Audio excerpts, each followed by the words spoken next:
صاحب کو دے دیجیے جو بیٹھے ہیں نا بیچ میں. ہاں نہیں بولے گا رکھنے کے لیے ویسے کرتے ہیں.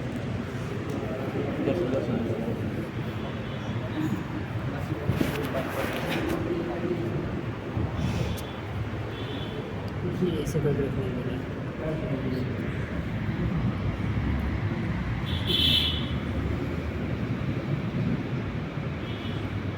السلام علیکم ورحمۃ اللہ وبرکاتہ.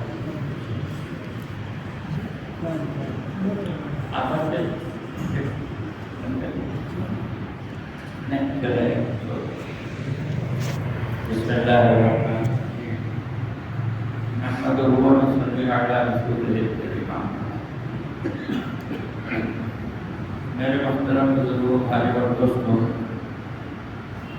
یہ دین جو ہمارے پاس ہے یہ امانت ہے.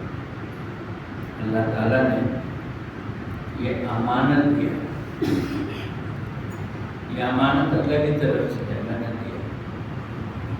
کس کے لیے دیا؟ عام انسانوں کے لیے. جتنے لوگ دنیا میں بستے ہیں، حضرت آدم علیہ السلام کے اولاد، اس سب کی یہ امانت ہمارے پاس ہے. اور امانت میں دو باتیں ہیں. ایک اس کی حفاظت کرنا، دوسرا جس کی امانت ہے اس تک پہنچانا. یہ دو باتیں.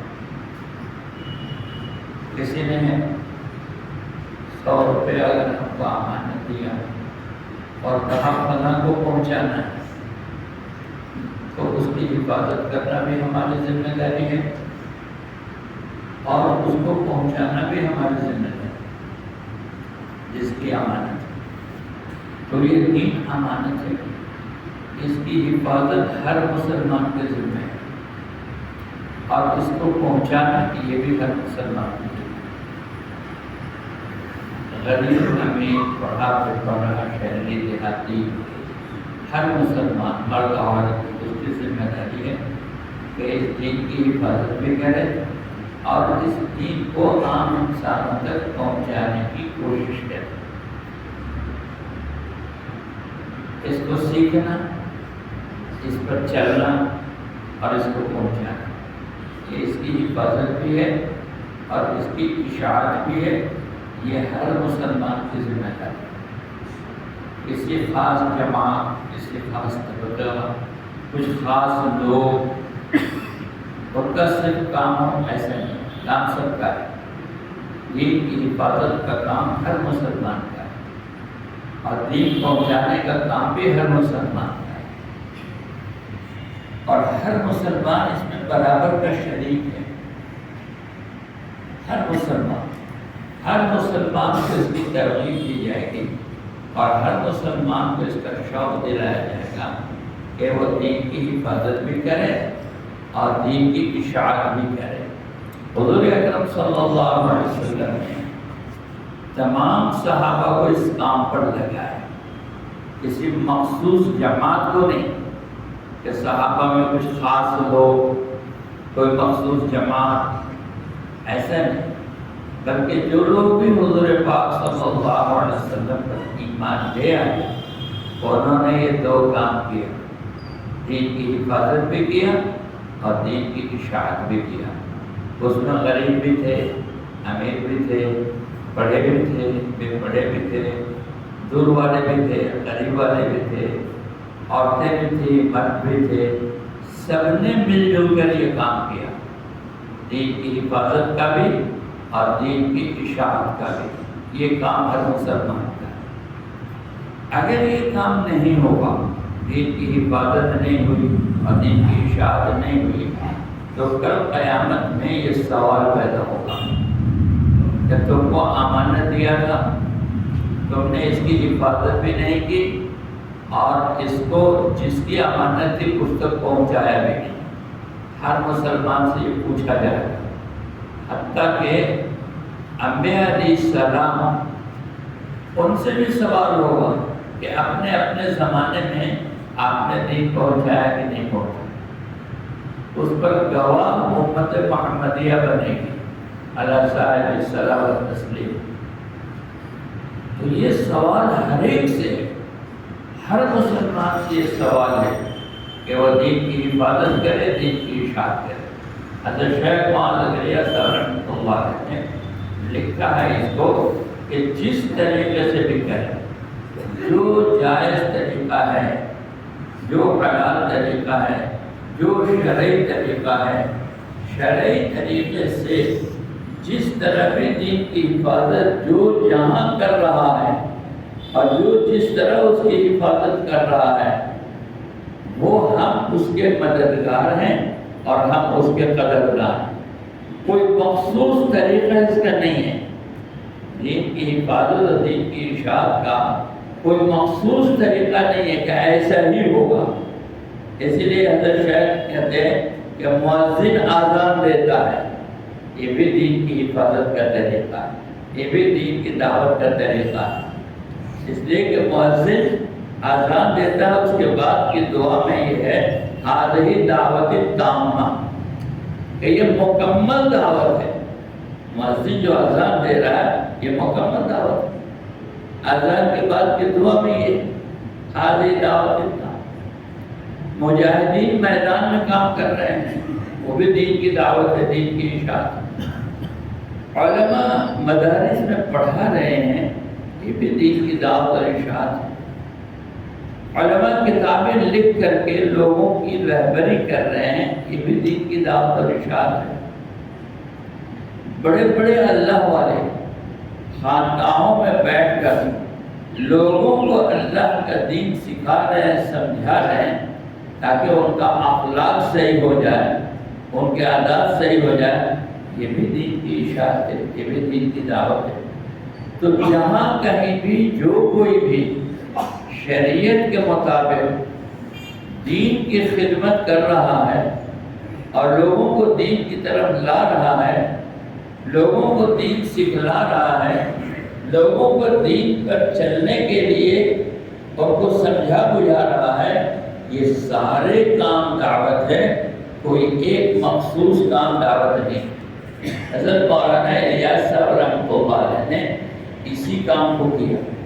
حضرت مولانا الیاس صاحب رحمۃ اللہ علیہ کے زمانے میں اور اس سے پہلے کے زمانے میں حضور اکرم صلی اللہ علیہ وسلم کے بعد دھیرے دھیرے دنیا میں یہ ہوا کہ ایک مخصوص جماعت دین کا کام کرتے تھے، سارے مسلمان نہیں کرتے تھے۔ ایک مخصوص جماعت، کچھ مخصوص لوگ، کچھ خاص لوگ دین کا کام کرتے تھے، اور امت یہ سمجھتی تھی، مسلمان یہ سمجھتا تھا کہ انہی کا کام ہے، میرا کام نہیں، میرا کام کھانا کمانا ہے، ہم تجارت کریں گے، ہم ملازمت کریں گے، ہم اسکول کالج میں پڑھیں گے، لکھیں گے، اور ہم دنیا کا کام کریں گے۔ اور دین کا کام، کہ دین کا کام تو مخصوص جماعت ہے، علماء کریں گے، علماء کریں گے، ہم اس کو کیسے کریں گے؟ لیکن حضور اکرم صلی اللہ علیہ وسلم کے زمانے میں وہ لوگ تاجر بھی تھے، کسان بھی تھے، باغات والے بھی تھے، مزدور بھی تھے، ملازم بھی تھے، لیکن سب دین کا کام کرتے تھے۔ ان کا تاجر بھی دین کا کام کرتا تھا، ان کا ملازم بھی دین کا کام کرتا تھا، ان کا مزدور بھی دین کا کام کرتا تھا، ان کا کسان بھی دین کا کام کرتا تھا۔ عشرہ مبشرہ میں 10 صحابہ ہیں، سب کے سب تاجر ہیں تقریباً، اور سب دین کا کام کرنے والے ہیں۔ یہ غلط فہمی حضرت مولانا الیاس صاحب رحمۃ اللہ علیہ نے ختم کیا۔ مولانا الیاس صاحب رحمۃ اللہ علیہ نے یہ کہا کہ نہیں، پوری امت اس کام کو کرے گی، ہر مسلمان کرے گا، دین کا کام ہر مسلمان کرے گا، ہر مسلمان دین سیکھے گا، اور ہر مسلمان دین پہ چلے گا، اور ہر مسلمان دین کی اشاعت کا کرے گا، کام اور دین کی دعوت کا کرے گا۔ اس لیے حضرت مولانا الیاس صاحب رحمۃ اللہ علیہ نے سب کے ذمے یہ کام لگایا کہ سب دین سیکھیں گے بھی، سب دین پہ چلیں گے بھی، اور سب دین کی دعوت دیں گے۔ آپ اندازہ لگائیے، دنیا کی آبادی 600 کروڑ ہے، اولاد آدم علیہ السلام کی اولاد، دنیا کی آبادی 600 کروڑ ہے۔ اس میں دین جاننے والے کتنے ہیں؟ اس میں علماء کتنے ہیں؟ اس میں اہل اللہ کتنے ہیں؟ آپ کا یہ وراٹ نگر شہر ہے، اس کی آبادی کتنے ہزار کی ہے اور اس میں علماء کتنے ہیں، 16 کتنے ہیں؟ اگر کسی مخصوص جماعت کے ذمہ کر دیا جائے کہ یہی دین کا کام کریں گے تو اس پوری آبادی تک دین کیسے پہنچے گا؟ اس پوری آبادی تک دین نہیں پہنچے گا۔ لیکن وراٹ نگر کے سارے مسلمان اگر دین کا کام کرنے لگے تو آسانی سے دین پہنچ جائے، سارے مسلمان۔ مولانا الیاس صاحب رحمۃ اللہ علیہ نے دیکھا کہ کچھ مخصوص لوگ دین کا کام کرتے ہیں اور ان مخصوص لوگوں کے دین کا کام کرنے سے امت کی زندگیوں سے دین نکل جا رہا ہے۔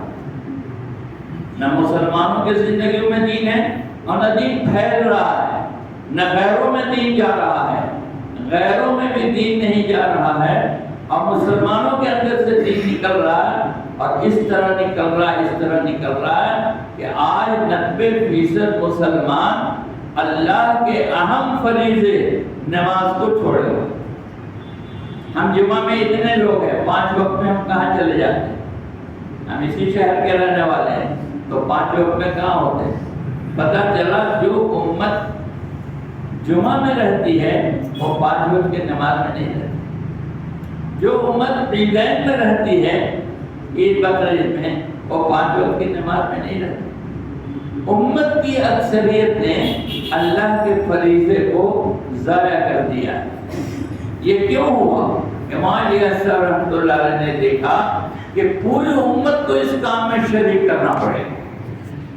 جس کام میں پوری امت شریک ہو جاتی ہے وہ کام آسان ہو جاتا ہے، وہ کام آسان ہو جاتا ہے۔ ہر مسلمان اس کو کر رہا ہے تو آسان ہو گیا۔ رمضان کے روزے بھی لوگ چھوڑتے ہیں لیکن اکثر مسلمان رکھتا ہے، 70%، 75%، 80% کہیں تو غلط نہیں ہوگا۔ اکثر مسلمان رمضان کے روزے رکھتا ہے تو رمضان میں ایک ماحول ہوتا ہے دین کا۔ آپ دیکھتے ہیں مسجد کیسے بھری رہتی ہے، کیسے ذکر کا، تلاوت کا، دعا کا ماحول ہوتا ہے۔ تو جس حکم کو سارے مسلمان کریں گے وہ حکم عام ہوگا اور اس میں طاقت ہوگی اور قوت ہوگی اور جان ہوگی، اور جس عمل کو مخصوص مسلمان کریں گے کے ساتھ سب نہیں کریں گے تو وہ عمل کمزور ہو جائے گا، اس کی روحانیت نکل جائے گی، اس کی روح نکل جائے گی۔ حضرت مولانا یوسف صاحب رحمۃ اللہ علیہ کہتے تھے کہ گودا تم نے نکال دیا تو چھلکا لوگوں نے نکال دیا۔ حضرت مولانا یوسف صاحب رحمۃ اللہ علیہ کہتے تھے گودا تم نے نکال دیا تو چھلکا لوگوں نے نکال دیا۔ کہ مسجد کا گودا کیا ہے؟ کہ مسجد کا گودا نمازی، مسجد کا گودا نمازی ہے۔ جب مسلمانوں نے گودا نکال دیا یعنی مسجد خالی کر دیا تو یہ چھلکا بچا ہوا ہے، تو چھلکا لوگوں نے نکال دیا۔ اس لیے میرے بھائیوں بزرگوں دوستوں یاد رکھیں، حضرت مولانا الیاس صاحب رحمۃ اللہ علیہ کی اصل محنت یہ تھی کہ دین کا کام ہر مسلمان کرے، دین کا کام ہر مسلمان کرے اور شریعت کے دائرے میں چاہے جس طرح کرے، جو کوئی بھی جہاں کہیں بھی جس طرح بھی سنت اور شریعت کے مطابق دین کا کام کر رہا ہے ہم اس کے مددگار ہیں، ہم اس کے قدردان ہیں۔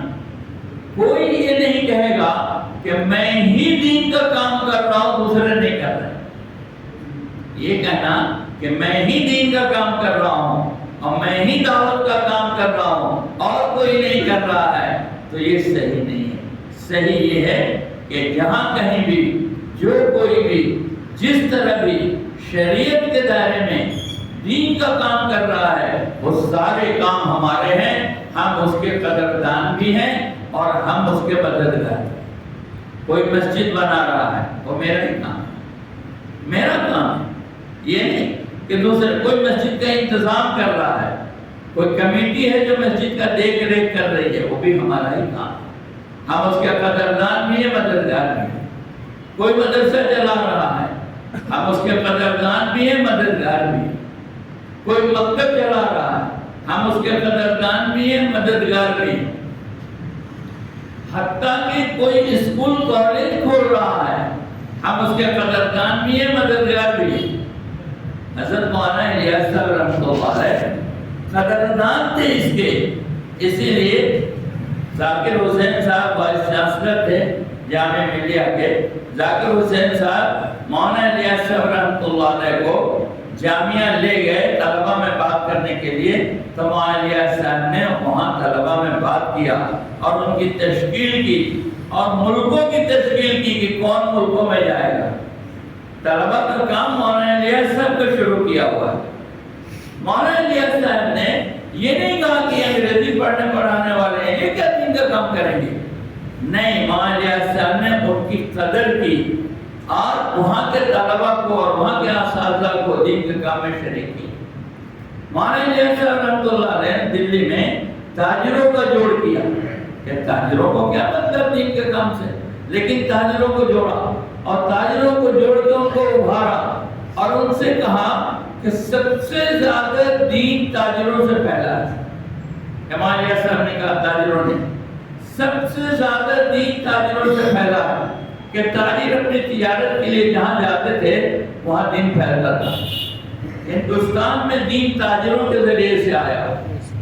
محمد بن قاسم رحمۃ اللہ علیہ تو بہت بعد آئے ہیں سن 80 ہجری کے بعد. اس سے پہلے حضور پاک صلی اللہ علیہ وسلم کے زندگی میں آپ مدینے میں موجود ہیں اور ہندوستان میں دین آ گیا. کون لے کے آئے؟ کوئی جماعت آئی؟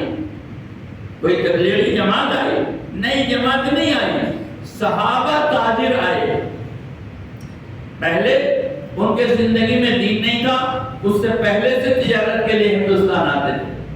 جب دین آیا تو دین لے کے آئے ہندوستان، اور دین لے کے آئے تو ان کے وجہ سے دین پھیل گیا ہندوستان میں. ساحل کی پٹی میں، کیرل کے علاقے میں، اور یہ تھانہ ضلع کا جو علاقہ ہے اس علاقے میں صحابہ دین لے کر صحابہ تجارت کے لیے دین پھیلا. تو ہندوستان کا دین تاجروں نے لایا ہندوستان میں. انڈونیشیا کا دین تاجروں کا ہے، ملیشیا کا دین تاجروں سے آیا ہے، سنگاپور کا دین تاجروں کا ہے، ہانگ کانگ میں دین تاجروں سے ہے، فلپائن میں دین تاجروں سے ہے، اور چائنا کا دین تاجروں سے ہے. کوئی جماعت نہیں گئی بلکہ صحابہ گئے چائنا تجارت کرنے کے لیے اور ان کے زندگی میں دین تھا پھیل گیا. تو مولانا الیاس صاحب رحمۃ اللہ علیہ نے دین کے کام کو عام کیا، ہر مسلمان کو شریک کیا کہ مسلمان چاہے کالج میں پڑھتا ہو یہ نہیں کہیں گے کہ کالج والا یہ کیا دین کا کام کرے گا، یہ تو ڈاکٹر ہے یہ کیا دین کا کام کرے گا، یہ تو انجینئر ہے یہ کیا دین کا کام کرے گا، یہ تو پروفیسر ہے یہ کیا دین کا کام کرے گا، یہ تو وکیل ہے یہ کیا دین کا کام کرے گا، یہ تو کسان ہے یہ کیا دین کا کام کرے گا. عام انسانوں کو مولانا الیاس صاحب نے اٹھایا جس طرح حضور صلی اللہ علیہ وسلم نے صحابہ کو اٹھایا. وہ عام انسان تھے اور اٹھا کے سب کو کہا کہ دین کا کام کرو، جس سے جتنا ہو سکے، جس کی جتنی صلاحیت ہو، جس کی جتنی استعداد ہو.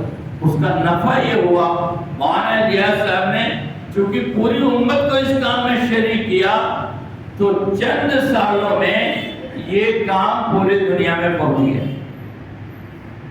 اگر ایک مخصوص جماعت کرتی، کچھ مخصوص لوگ کرتے، کچھ خاص لوگ کرتے کہ یہی دین کا کام کریں گے، ہر مسلمان نہیں کرے گا، تو سینکڑوں سال لگ جاتا اور یہ دین دنیا میں نہیں جاتا. لیکن عام لوگ کرنے لگے. مولانا الیاس صاحب نے عام لوگوں کو اٹھایا اور عام لوگ دنیا میں گئے، بستر باندھ لیا اور بستر لے کے اٹھ گئے اور چل دیے. امریکہ جا رہے ہیں، فرانس جا رہے ہیں، روس جا رہے ہیں، یورپ کے ملکوں میں جا رہے ہیں، فیجی جا رہے ہیں، آسٹریلیا جا رہے ہیں. عام لوگ جا رہے ہیں اور ان عام لوگوں نے لوگوں کا آواز دی، اللہ کے دین کی طرف بلایا اور امت کھڑی ہو گئی. حضرت مولانا تقی عثمانی صاحب رحمۃ اللہ علیہ فرماتے ہیں کہ میں ناروے گیا، نارتھ پول پر ناروے پول میں. مولانا تقی عثمانی صاحب نے لکھا اپنے سفر نامے میں کہ میں ناروے گیا، میزبان نے ہم کو ہوٹل میں ٹھہرایا تھا، نیچے مسجد تھی. ہم نیچے مسجد میں گئے عصر کی نماز پڑھنے کے لیے. تو عصر کے بعد ایک آدمی نے کھڑے ہو کے کہا کہ بھائی ہماری اور آپ کی کامیابی اللہ کی بات ماننے میں ہے اور نبی صلی اللہ علیہ وسلم کے طریقے میں چلنے میں ہے. نماز کے بعد دعا کے بعد تھوڑی دیر تشریف رکھیں، انشاءاللہ دین کی بات ہوگی. مولانا تقی صاحب لکھتے ہیں کہ میں حیران ہو گیا کہ مولانا الیاس صاحب کی وہ کمزور آواز آج ناروے پہنچ گئی. یہ مولانا الیاس صاحب کی کمزور آواز ناروے کیسے پہنچی؟ جب عام لوگوں نے دین کا کام کیا. اس لیے میرے بھائیوں بزرگوں دوستوں، میری آپ سب سے گزارش ہے کہ دین کا کام سب کے کرنے کا ہے. اچھا، جو جتنا کر سکے کرے. یہ نہیں کہ سب ایک ڈنڈے سے ہکائے جائیں گے. جس کی جتنی استعداد ہو، جس کی جتنی صلاحیت ہو، جو جتنا جان مال لگا سکتا ہو، ہر آدمی ایکسا نہیں کرے گا. صحابہ بھی سب کے سب برابر نہیں. کسی نے زیادہ جان لگایا، کسی نے کم لگایا، کسی نے زیادہ مال لگایا، کسی نے کم لگایا. ایک موقع پر حضور صلی اللہ علیہ وسلم نے اعلان کیا کہ اللہ کے دین کی محنت کے لیے مال لگانا ہے، تیار ہو جاؤ، کون کتنا لگائے گا.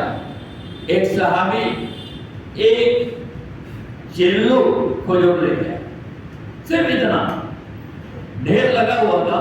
حضور صلی اللہ علیہ وسلم نے پورے ڈھیر پر پھیلا دیا برکت کے لیے. ایک صحابی اتنا لائے، دن بھر مزدوری کر کے اتنا لائے، اور اسی میں حضرت عثمان غنی رضی اللہ تعالیٰ عنہ نے 10,000 جماعت کے ساتھیوں کا 10,000 لشکر کا خرچہ اکیلے برداشت کیا.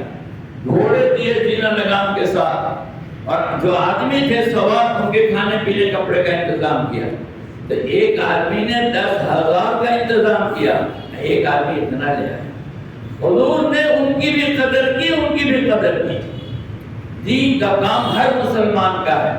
مسلمان مایوس نہیں ہو کہ میں کیا کروں گا، مجھے تو کچھ نہیں آتا، میں تو کچھ نہیں جانتا. نہیں کر سکتا ہے. راستے سے پڑا ہوا نقصان پہنچانے والا چیز راستے سے ہٹا دیا، یہ بھی دین کا کام ہے، یہ بھی صدقہ ہے. راستے میں اینٹ پڑا ہوا تھا، ہم نے ہٹا دیا، یہ بھی دین کا کام ہے. کسی نے مسجد کا راستہ پوچھا، ہم نے بتا دیا، یہ بھی دین کا کام. کوئی مسلمان مایوس نہ ہو کہ مجھے تو کچھ آتا نہیں ہے، میں کیا دین کا کام کروں گا. نہیں، صحابہ سارے کے سارے دین کا کام کرنے والے تھے. بلکہ عورتیں بھی کہتی تھی کہ ہم بھی دین کا کام کریں. کہ تم کیا کرو گی؟ ہم روئی لے کے جائیں گے اور زخمیوں کی مرہم پٹی کریں. ہم پانی لے کے جائیں گے، پیاسوں کو پانی پلائیں گے. ہم تیر لے کے جائیں گے اور صحابہ کو تیر پہنچائیں گے. اپنا کام بتایا. تو مسلمان عورت ہو، مسلمان مرد ہو، مسلمان بوڑھا ہو، مسلمان جوان ہو، مسلمان پڑھا ہو، مسلمان بے پڑھا ہو، ہر مسلمان یہ نیت کرے کہ ہم دین کا کام کریں گے انشاءاللہ. یہ پورا مجمع یہ نیت کرے کہ ہم دین کا کام کریں گے انشاءاللہ. ہم اپنے نبی صلی اللہ علیہ وسلم کا کام کریں گے انشاءاللہ. اور جتنا ہو سکے اتنا کریں. جو 4 مہینے میں جا سکتا ہو 4 مہینے میں جائے، جو سال میں جا سکتا ہو سال میں جائے، جو چلے میں جا سکتا ہو چلے میں جائے، جو 3 دن میں جا سکتا ہو 3 دن میں جائے. جو مقامی کام کر سکتا ہو مقامی کام کرے. جو کسی جماعت کی رہبری کر سکتا ہو رہبری کر دے. انگلینڈ کی جماعت آئی تھی، ایک غریب آدمی نے دعوت کیا، رکشہ چلاتا تھا. غریب آدمی رکشہ چلاتا تھا، ہمارے یہاں ٹاٹا جمشید پور، اس نے دعوت کی. تو یہ کیا کھلائے گا انگلینڈ کی جماعت کو؟ اس نے تھوڑا سا، اس وقت سستی کا زمانہ تھا، 8 آنے 1 روپے کا آٹا لایا. اپنے بیوی سے کہا روٹی پکاؤ، اور روٹی لے کے پہنچا. کہا امیر صاحب یہ روٹی ہے، یہ جماعت کی دعوت ہم کر رہے ہیں، یہ روٹی. تو 8 آنے میں انگلینڈ کی جماعت کا دعوت کر دیا غریب آدمی نے. پودینہ لے کے آؤ، اپنے مسجد کے پاس پودینہ ہوتا ہے یا اور کہیں پودینہ ہوتا ہے، پودینہ تھوڑا چٹنی پیسا لا کے پیش کر دیا. یہ بھی دین کا کام. غریب سے غریب آدمی، کمزور سے کمزور آدمی، معمولی سے معمولی آدمی دین کا کام کر سکتا ہے. ہر مسلمان دین کا کام کر سکتا ہے. جو جہاں ہو دین کا کام کرنے کی نیت کرے. ہم دین کا کام کریں گے. جس سے جتنا ہو سکے تالاب میں پانی ڈالیں گے تو سطح بلند ہوگی. پانی ڈالیں گے تو سطح بلند ہوگی. تو پورا مجمع نیت کرے کہ انشاءاللہ دین کا کام کریں گے. اللہ تعالیٰ مجھے بھی قبول فرمائے اور آپ کو بھی قبول فرمائے۔ ہم لوگ یہاں آئے ہوئے ہیں، اجتماع کی محنت ہے۔ 23، 24، 25 نومبر کو برسٹوکی میں ایک اجتماع ہے، اس اجتماع کی محنت کے لیے ہم لوگ آئے ہیں۔ ہم لوگوں کا سفر چل رہا۔ 11 تاریخ کو برسٹوکی میں ایک مشورہ ہوگا، اس مشورے سے پورے اجتماع کی محنت کی ترتیب بنے گی۔ آپ حضرات سے گزارش ہے جس سے ہو سکے 11 تاریخ کو برسٹوکی پہنچنے کی کوشش کریں۔ اجتماع کی تاریخ 23، 24، 25 نومبر ہے، شرکت کریں گے انشاءاللہ۔ اللہ تعالیٰ آپ کے جان میں، مال میں، ایمان میں برکت عطا فرمائے۔ السلام علیکم ورحمۃ اللہ وبرکاتہ۔